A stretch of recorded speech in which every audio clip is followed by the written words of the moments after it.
Hello everyone and welcome. My name is Julie Mann and I show men and women how they can create healthy, happy, sustainable lives.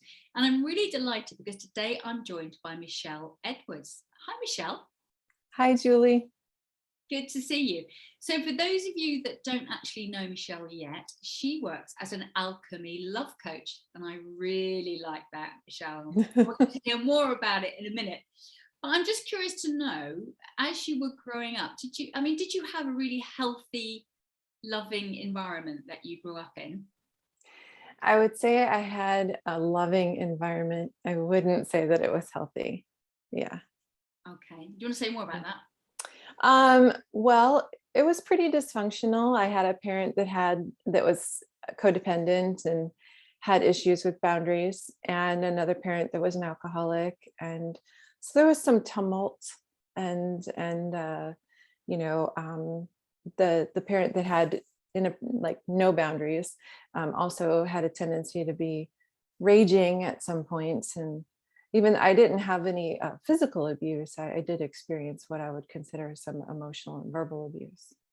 Wow. So with all that going on, what kind of things did you learn about yourself as a young girl and about the world based on that? I could read a room like crazy. I knew I could relatively easily tell if a situation was safe or unsafe, emotionally or physically. It really helped me to hone into the intuitive aspect of myself, and it gave me a real fondness and appreciation for the imagination and for nature, because those things were my safe spaces. They were restorative for me. So what kind of age were you when you were aware that you were using your intuition? Oh gosh, I don't necessarily think I was aware I was using intuition until probably my mid-20s when I started doing massage therapy. Right. Yeah.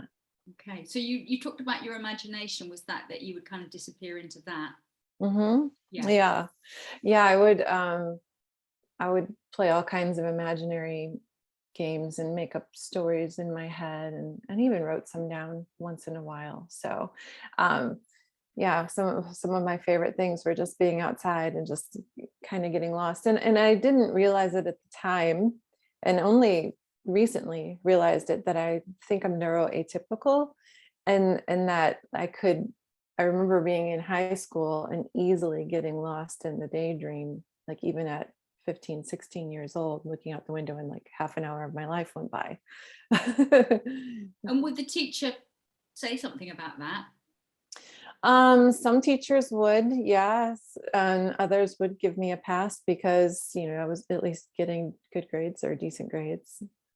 So, I mean, I wasn't causing a ruckus, I guess.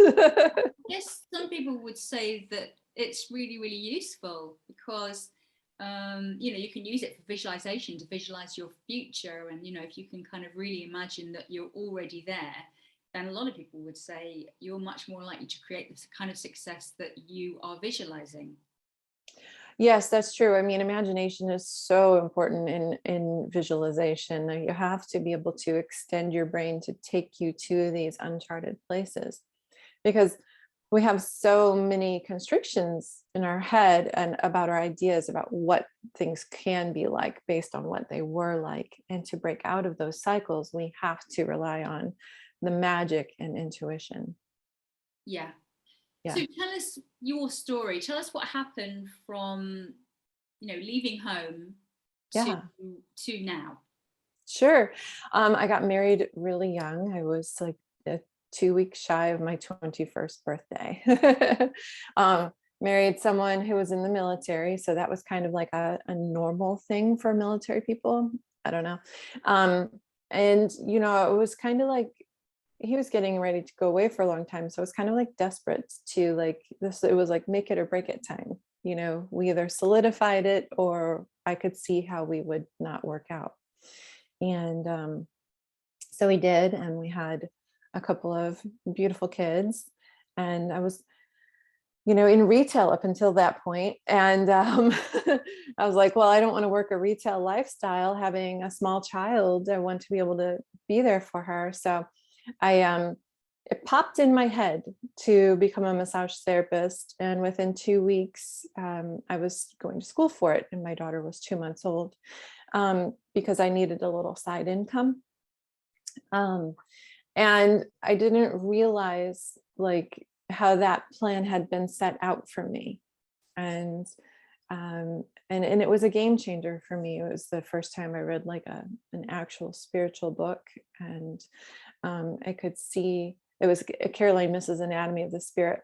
And I could see life through the chakra system.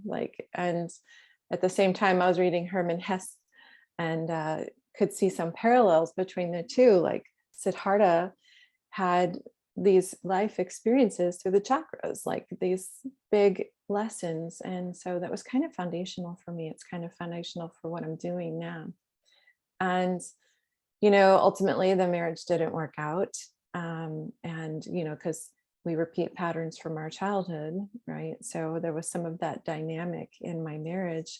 And wasn't really sure why I needed to leave. I just knew I had a drive to leave. I thought I was finding my happiness.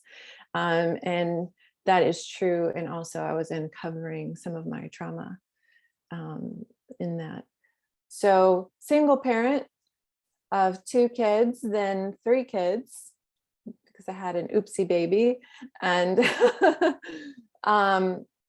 it was fantastic though, because ultimately that led me on the discovery of myself and deepening into my healing and empowerment and all the above. And at some point I was like, I started noticing these people coming in for massage and their bodies were kind of speaking to me in a way. And I could sense the emotional connections to the things that they were experiencing physically. And it just another little thing in my brain, well, maybe we'll go into coaching.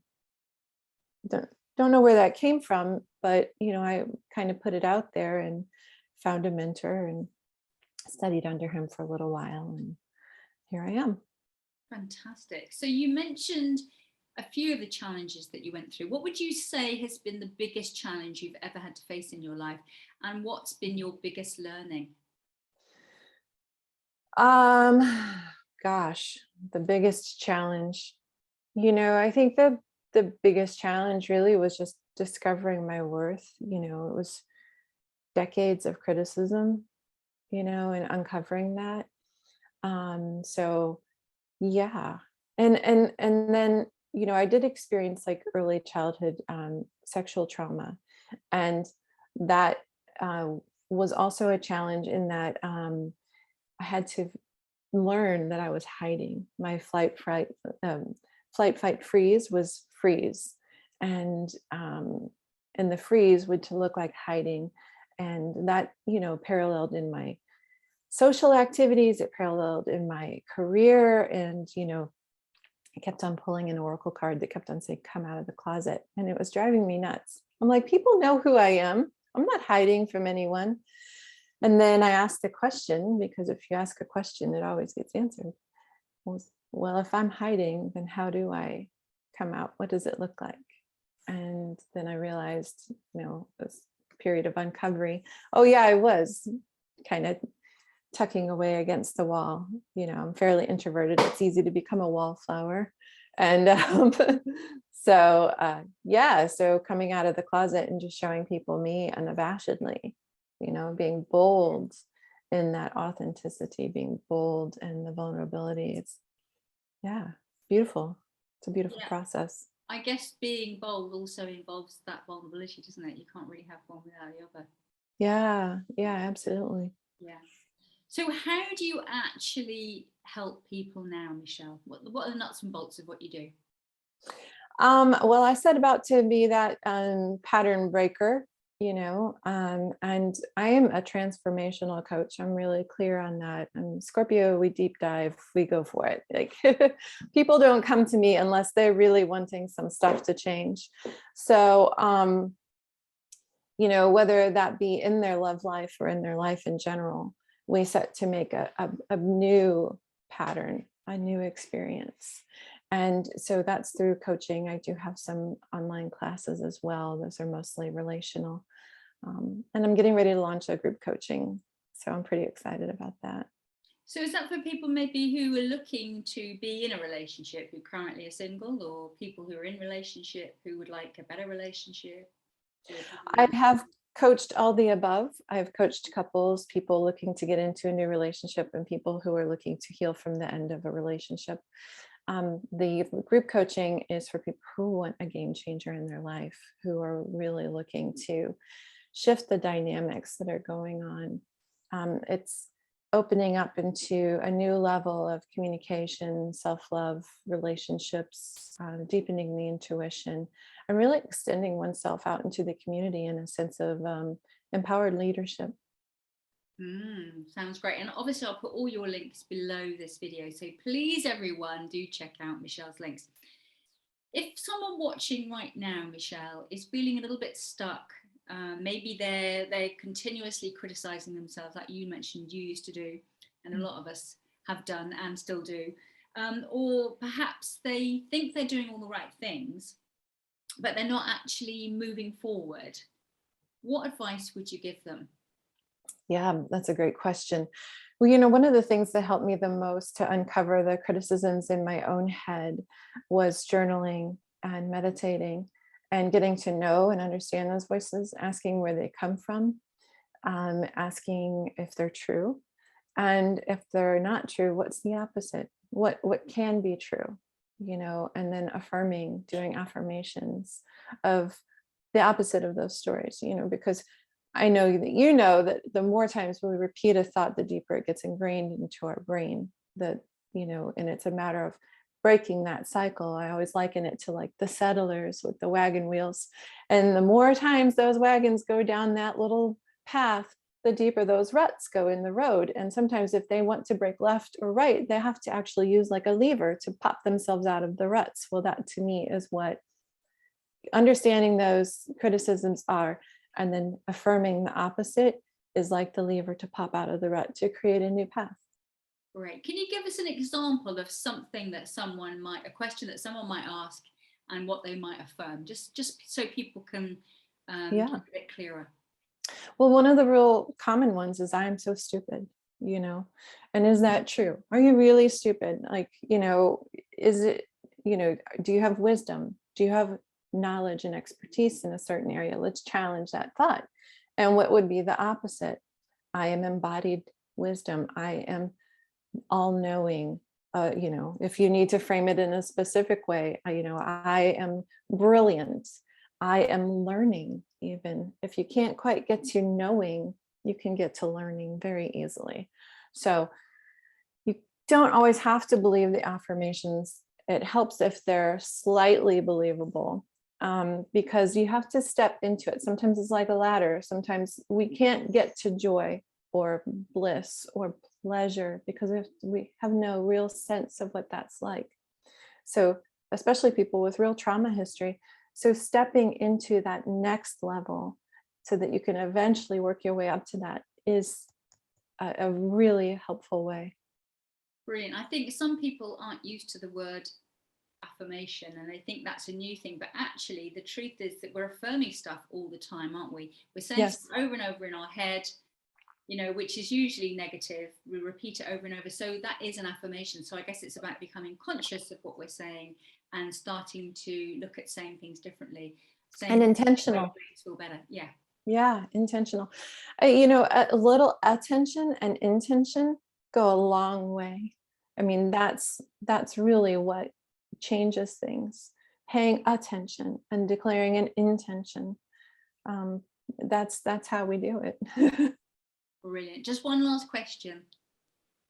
Absolutely. When you're no longer on this planet, how would you like to be remembered? Oh, that's a really good question. I think I would just like people to smile. People who knew me to smile. People who took a class with me or, did coaching with me. I think I would just like them to just smile. about that. I love that. I absolutely love that.